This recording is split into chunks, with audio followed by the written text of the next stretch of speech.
Wakil Presiden Republik Indonesia, yakni Yusuf Kala, optimis pemerintah akan melibatkan pihak swasta dalam upaya melakukan vaksinasi mandiri. Tujuannya agar vaksinasi di Indonesia dapat dilakukan lebih cepat dan pandemi corona bisa segera berakhir. Ya, lantas apa keuntungannya bagi masyarakat jika vaksinasi mandiri ini jadi diterapkan?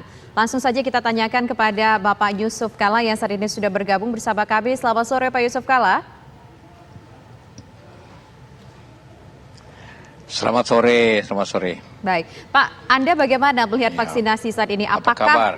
Alhamdulillah baik, Bapak.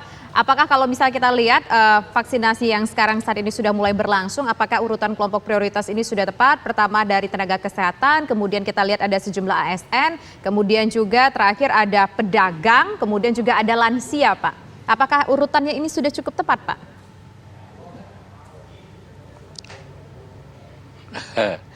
Ya, vaksinasi ini adalah harapan yang paling banyak diharapkan masyarakat untuk menyelesaikan atau menghentikan pandemi COVID-19 ini. Jadi sangat penting. Karena sangat penting maka dibutuhkan cepat, jadi lebih cepat lebih baik lah gitu ya. Nah tentu kalau saya perhatikan yang paling lama itu proses administrasinya. Kedua, tentu tidak mudah untuk klaster-klaster seperti Anda katakan tadi itu. Itu lambat sekali. Menurut saya yang benar bahwa kita harus mendahulukan tenaga kesehatan. Itu sudah benar dan di mana-mana. Kemudian juga mendahulukan senior yang orang tua, itu seperti saya. Tapi polanya harus berdasarkan katakanlah RT RW. Karena semua orang merasa penting, pedagang penting, wartawan penting, kemudian tenaga yang lainnya, public service, tentara, polisi penting, semua penting sebenarnya. Tidak ada yang lebih penting. Masyarakat biasa juga penting, karena kalau dia terus khawatir, maka daya belinya makin menurun, ekonomi kita tidak bisa naik. Maka yang paling tepat setelah tenaga kesehatan sebenarnya kita bisa lakukan lewat RT RW, sehingga karena yang lama kalau saya perhatikan itu proses administrasinya yang lama, mengisi formulir, ditanya macam-macam, dan itu makan waktu. Jadi lebih baik hal-hal itu diselesaikan di tingkat RT RW dulu, 1 hari sebelumnya atau 2 hari sebelumnya, baru kemudian datang ke puskesmas secara baik, tinggal disuntik aja. Sehingga proses administrasinya bisa diselesaikan sebelumnya.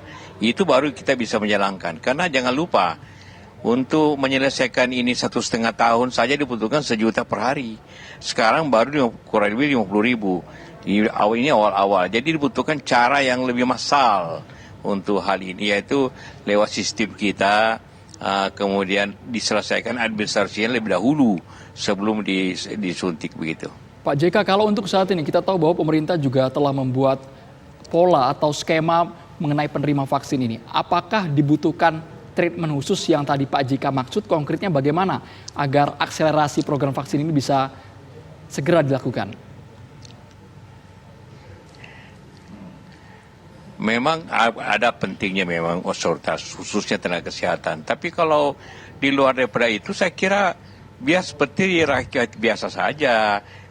Akhirnya lebih gampang, tidak ada suatu rakyat biasa terpaksa harus menunggu. Kalau yang bukan pengusaha, pedagang pasar, yang bukan wartawan, yang bukan orang tua, harus menunggu lama. Jadi harus ada kerjasama. Jadi ketua RT dilatih dulu caranya mengisi formulir itu, setelahnya tanya jawab, dampingi dengan orang dari puskesmas 2-3 hari sebelumnya. Karena kalau berdasarkan tadi klaster-klaster tadi itu rumit menurut saya. Karena pedagang itu harus kumpul tempatnya bermacam-macam, wartawan tempatnya macam-macam, sehingga harus berkumpul dan seperti tadi disampaikan. Dalam sehari cuma 60 orang. Bagaimana bisa mencapai 1 juta kalau satu puskesmas hanya sanggupnya 60 per hari? Baik. Jadi kita akan makan tempo. Dan saya setuju dengan apa yang dilakukan oleh Menteri Kesehatan agar itu segera cepat 1 juta per hari sehingga itu baru kita bisa selesaikan sesuai jadwal waktu yang kita harapkan. Pak, dengan melihat kondisi yang ada, dengan segala keterbatasan yang ada, berarti bisa kita katakan vaksin mandiri urgent sekali untuk dilakukan saat ini, Pak, ya? Dan plus minusnya apa kalau misalkan kita melakukan vaksinasi mandiri, Pak? Contohnya satu pabrik, ya, dia tidak bekerja karena harus bekerja di rumah. Dia punya direksi, manajernya tidak berani atau tidak dijual di kantor. Karyawannya juga terpaksa dirumahkan. Maka kemiskinan bertambah, kemudian produktivitas nasional turun sekali. Nah, tapi kalau ada vaksin mandiri, artinya tidak melanggar apa dikatakan oleh Pak Presiden, Pak Jokowi, bahwa semua gratis. Iya, katakanlah satu pabrik pegawai 1.000, itu pemerintah kasih dia yang vaksin yang harus dibeli dengan harga yang pokok, jangan tahu pakai keuntungan. Kemudian mungkin tentu ada polikliniknya di pabrik itu atau kantor itu atau sehingga bisa melayani cepat, sehingga pegawainya atau karyawannya bisa bekerja lagi cepat seperti itu. Dan bagi saya tidak berat kalau katakanlah harga semuanya pokoknya 200 atau 300 ribu. Jauh lebih murah dibanding kalau harus swab tiap minggu atau antigen tiap minggu. Jauh lebih murah pengusaha itu vaksin mandiri dibanding dengan tiap kali harus swab begitu. Bahkan dengan tegas Pak JK ini ada pernyataan juga dari Menteri BUMN bahwa vaksinasi mandiri ini sifatnya gratis. Karena gratis ini jelas diburu oleh masyarakat, Pak. Iya gratis, tetapi yang bayar ya punya perusahaan. Ya, kita sanggup, pengusaha itu sanggup beli kalau harganya sesuai dengan harga pemerintah kan, yang kira-kira lebih $8 gitu. Itu sanggup, $8 itu artinya paling tinggi 120.000, ditambah ongkosnya katakan 200.000. Itu kan tidak terlalu mahal, masih sama ongkosnya kalau COVID test itu kan, atau Pak JK, kalau menurut Anda, kalau kita lihat dari sudut pandang Pak JK dan juga beberapa pihak, bahwa vaksinasi mandiri ini sangat dibutuhkan sekali. Idealnya kapan kita lakukan vaksinasi mandiri, Pak, melihat kondisi di Indonesia saat ini menghadapi pandemi COVID-19? Ya lebih cepat lebih baik. Kapan tersedianya, sehingga betul-betul massal, tidak hanya tergantung kepada puskesmas. Yang ada itu pun terbatas. Seperti saya katakan tadi, hanya 60 hari tentu mestinya lebih besar lagi. Tapi mungkin persediaannya ini dan jangan lupa keuangan negara juga bisa dibantu oleh pengusaha-pengusaha. Dan saya yakin pabrik itu, pengusaha, industri, pengusaha jauh lebih baik mereka bayar vaksinnya daripada kantornya tutup setengah kerja gitu kan. Jauh lebih baik gitu kan. Bagi pengusaha itu tidak terlalu berat. Kalau harganya memang harga pemerintah, jangan harganya mahal, ya kan?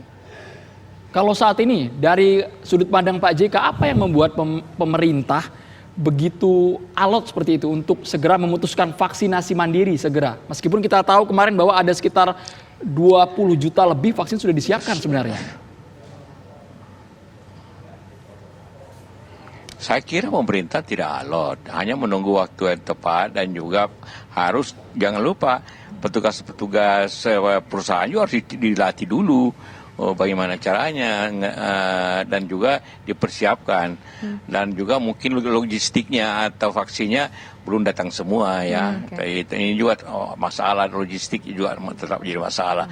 Tapi pemerintah pasti lebih cepat kita selesaikan semua ini, makin mudah kita kendalikan COVID ini. Apabila antrinya berbulan-bulan baru dapat, itu kan kita tidak bisa kendalikan dan itu kan akhirnya masyarakat masih khawatir dan juga akan bertambah lagi terus menerus karena masih ada yang menularkan kan. Pak JK sudah membicarakan mungkin persoalan ini, sempat bertemu dengan pihak pemerintah dan mungkin apa yang disampaikan oleh pihak pemerintah supaya juga informasi untuk masyarakat yang mungkin menanti-nanti nih vaksin, Pak JK.